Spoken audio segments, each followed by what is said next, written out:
আপডেটটা দিতে অনেকটাই লেট হয়ে গেল, তার জন্যে সরি। কারণ হচ্ছে কালকে 8:30টার মধ্যে এসেছি আমরা বাড়ি।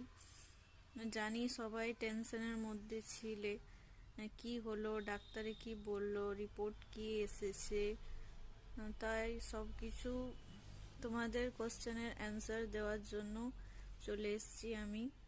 তো মেন কথায় আসি, যে ডক্টর বলল যে ডান সাইডে এই জায়গাতে ওর ব্লাডটা জমে গেছে, প্রেমের এই জায়গাতে পুরো, মানে ফ্র্যাকচার হয়নি হাড়টা, কিন্তু হাড়ের উপরে ব্লাডটা পুরো জমে গেছে এখানে।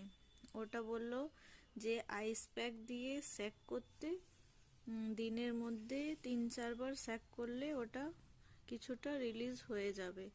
আর যদি কিছু থাকে তাহলে ওটা পরে সিরিঞ্জের দ্বারাতে বের করবে।